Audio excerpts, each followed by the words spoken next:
Une entrée discrète, dissimulée derrière une haie à proximité du parc Mico. Dans ce centre de soins, des médecins peuvent prescrire aux toxicomanes des traitements de substitution, de la méthadone en particulier. Cette association est prête à porter un projet de nouvel espace de consommation de drogue à moindre risque à Besançon. L'idée première, c'est de permettre de sécuriser des consommations qui vont de toute façon avoir lieu. Elles ont aujourd'hui lieu sur l'espace public. On sait que ça pose des problèmes en termes sanitaires, en termes de sécurité, en termes de tranquillité publique. Et donc l'idée, c'est de se dire, quitte à ce qu'il y ait des consommations qui se produisent, au moins qu'elles soient encadrées, supervisées dans un cadre sanitaire. Expérimentées en France depuis 2016, les salles de shoot, comme on les appelle, ne fournissent bien sûr pas de drogue aux toxicomanes. Mais elles leur proposent un espace et du matériel, des seringues notamment, propres et sécurisées.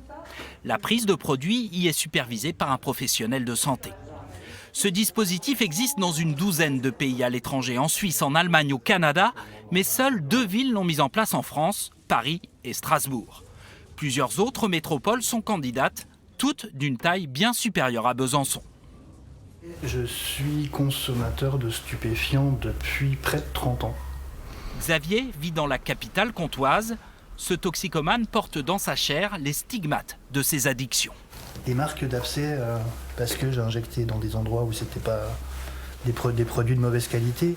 À un moment, quand on est dans une cage d'escalier, quand on est dans un local poubelle, évidemment que c'est pas propre ces endroits-là, c'est pas fait pour en fait. Là, une salle de consommation à moindre risque, entre chaque personne qui passe, les tables sont nettoyées, désinfectées. Comme plus de 160 toxicomanes en 2023, Xavier est un usager du centre d'accueil et d'accompagnement à la réduction des risques, porté à Besançon par AIDE, l'association de lutte contre le sida et les hépatites. Donc, dans cet espace, on a tout le matériel nécessaire pour que les personnes puissent faire une injection à moindre risque. Ici, les toxicomanes peuvent trouver du matériel pour se droguer. Le directeur régional a bien conscience qu'un projet de salle de consommation susciterait bien des oppositions. Puis là, on a la chance d'avoir déjà l'expérience de Paris et de Strasbourg, avec des témoignages de riverains qui se rendent compte qu'en fait, ça n'a pas changé la vie du quartier, ou au contraire, ça l'a plutôt apaisé. Il va falloir qu'on fasse preuve de pédagogie. Bien sûr que injection, drogue, ce sont des mots qui font peur, mais on peut aussi compter sur le fait qu'on ait déjà ces 2 expériences-là et qui nous apprennent que ça se passe bien dans les quartiers où c'est implanté. Convaincre en s'appuyant notamment sur les évaluations du dispositif. En mai 2021, l'Institut national de la santé et de la recherche médicale, l'INSERM, rendait un rapport scientifique sur les salles de consommation à moindre risque.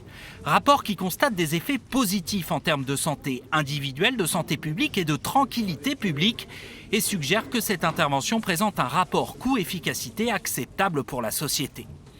Quelques mois plus tard, une mission parlementaire saluait elle aussi le dispositif, notamment le co-rapporteur Stéphane Viry, député de droite, élu Les Républicains dans les Vosges. Nous considérons que ce dispositif des salles de consommation à moindre risque est un dispositif incontestablement utile et efficace.